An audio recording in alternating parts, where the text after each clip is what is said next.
누가복음 6장 24절부터 26절입니다.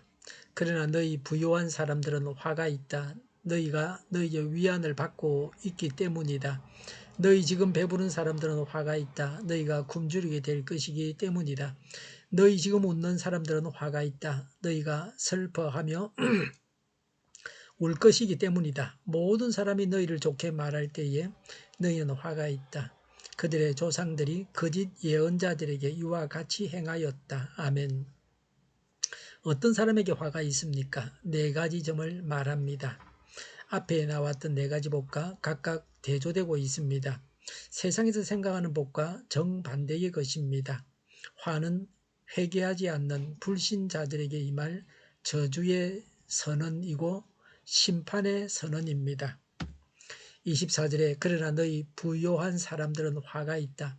너희가 너희의 위안을 받고 있기 때문이다 라고 했습니다. 20절에 첫째 복인 가난과 대조됩니다. 세상 재물에만 관심을 가지고 있습니다. 돈만 벌려고 합니다. 재물만 모으면 된다고 합니다. 어리석은 부자입니다. 부요한 자는 부를 가장 신뢰할 만한 보장책으로 생각하는 사람입니다. 부를 하나님으로 생각하는 자요, 부가 우상이 되어 있는 자입니다. 이들은 재물을 모아서 그들의 위안을 이미 받았기 때문에 화가 있다고 했습니다. 물질로 인해서 위안을 받으려고 해서는 안 됩니다. 하나님으로 인해서 위안을 받아야 합니다. 25절에 너희 지금 배부른 사람은 화가 있다. 너희가 굶주리게 될 것이기 때문이다 라고 했습니다. 21절에 굶주리는 자는 복이 있다는 둘째 복과는 대조됩니다. 먹기만 하려고 합니다. 먹는 일이라면 죄라도 짓습니다. 이래 먹고 저래 먹습니다. 지도자들은 이런 일들을 부끄러워해야 합니다. 현세에서 물질의 풍요로 인해 자신의 욕망을 채우면서 일생을 보낸 자입니다. 또는 스스로 부끄러울 것이 없다고 자만한 자들이 최후의 심판대에서 절망적인 가난함을 통렬히 깨닫게 될 것입니다. 그때에는 의에 줄인 자들이 배부름을 얻는 반면에 의를 경멸하며 풍요에 배부른 자들은 반대로 줄인 자가 될 것입니다. 우리는 의로 인해서 배불러야 합니다. 우리 안에 예수님을 모시고 예수님을 따라서 정의로운 삶을 살아서 만족해야 합니다. 불의한 재물로 인해서 만족해서는 안 됩니다. 불의하게 돈을 벌어서 쾌락을 즐기며 사는 자들에게는 화가 있습니다. 불의한 재물로 배부르게 사는 것보다는 가난하게 고통당하며 사는 것이 복입니다. 25절에 너희 지금 웃는 사람은 화가 있다.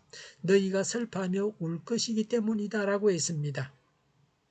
21절에 우는 자는 복이 있다는 말씀과 세 번째 복의 말씀과 대조됩니다. 그래서 세 번째 복의 말씀과 대조됩니다. 그래서 웃음은 세상에서 가진 부로 인해 생기는 삶의 여유를 나타냅니다. 자신의 의의를 자랑합니다. 자만합니다. 세상의 쾌락을 즐기고 오직 자기 잘난 맛에 즐거워합니다. 불신과 죄악을 즐거워합니다. 이런 웃음은 하나님의 심판대에서 슬픔으로 바뀌게 됩니다. 이 세상 웃음은 일시적이고 육적입니다. 그러나 하나님 앞에서 악인들이 보응을 받게 될 슬픔은 이 세상에서의 웃음을 기억지도 못할 정도로 고통스럽고 영원한 것입니다. 26절에 모든 사람이 너희를 좋게 말할 때에 너희는 화가 있다. 그들의 조상들이 거짓 예언자들에게 이와 같이 행하였다고 했습니다. 네 번째 복과 대조됩니다. 네 번째 복은 22절에 예수님으로 인해서 핍박받는 자는 복이 있다고 하셨습니다. 26절은 특별히 예수님을 따르는 제자들을 두고 하신 말씀입니다. 제자들이 진정 예수님의 제자라면 세상은 그들을 핍박하고 경멸합니다. 만약 그들이 세상의 원리에 편성하여 세상과 야합해 버릴 때 제자들은 사람들에게 칭찬을 받게 될 것입니다. 여기서 모든 세상 사람들이 제자들을 칭찬하게 되는 경우는 그들이 스스로 제자됨의 도리를 상실했다는 말입니다. 야고보서 4장 4절에 세상과 벗된 것이 하나님과 원수가 된다는 야고보 사도의 경고를 상기시켜 줍니다. 거짓 선지자의 표시는 사람들로부터 칭찬받는 것입니다. 불신자까지 하나님을 대적하는 자까지 칭찬한다면 악인과 범죄자와 한편이면 사람의 칭찬으로 만족한다면, 사람의 인정만 받으려고 한다면 화가 있습니다. 사람들로부터 칭찬을 듣기 위해 불의를 행하는 대중을 따라 살지는 않습니까? 하나님께서 싫어하시는 것을 알면서 사람들에게 칭찬을 받으려고 하지 않습니까? 하나님께서 하시는 칭찬보다 사람들의 칭찬을 더 중시해서는 안 됩니다. 하나님의 진노를 사면서까지 사람들로부터 칭찬을 받으려고 해서는 안 됩니다. 세상의 방식을 버리고 말씀을 믿는 믿음으로 행해야 합니다. 돈만 생각하는 자가 되어서는 안 됩니다. 돈이 우상이 되어서는 안 됩니다. 돈이 하나님 자리를 차지하지 못하게 해야 합니다. 현재의 물질적인 풍요로 쾌락을 즐기면서 살아서는 안 됩니다. 물질을 가지고 하나님을 섬기고 하나님의 뜻대로 이웃을 섬겨야 합니다. 돈이 많다고 즐거워하는 자가 되어서는 안 됩니다. 월급이 많다고, 월수입이 많다고 웃어서는 안 됩니다. 하나님께서 나를 향해서 뭐라고 하실지를 생각하셔야 합니다. 전도도 없고 예수님으로 인해서 당하는 어려움도 없다면 슬퍼해야 합니다. 사람의 칭찬으로 만족하지 말아야 합니다. 하나님의 칭찬을 얻도록 해야 합니다. 하나님은 지금 나를 어떻게 보실까? 칭찬하실까 슬퍼하실까를 생각해야 합니다. 하나님의 칭찬은 반드시 받아야 합니다. 사람의 칭찬은 하나님께서 기뻐하시는 경우에만 받아야 합니다. 세상의 방식을 버리고 하나님 말씀을 따라서 믿음으로 살아가야 합니다. 기도하겠습니다. 세상 방식을 버리고 말씀을 믿는 믿음으로 행하게 하여 주시옵소서.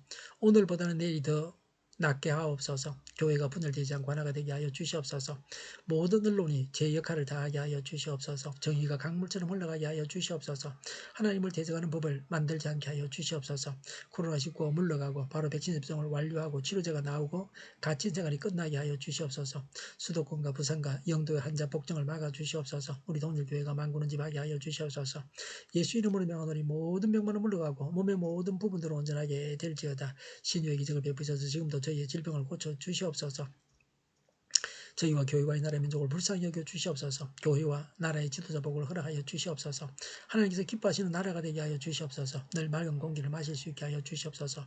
공부한 학생들에게 지혜를 더하셔서 앞서가게 하시며 합격의 영광을 누리게 하여 주시옵소서. 오늘도 하나님 안에서 차고 넘치는 삶, 복된 삶을 살게 하여 주시옵소서. 감사와 찬양을 주님께 돌려드리며 예수님의 이름으로 기도하옵나이다. 아멘.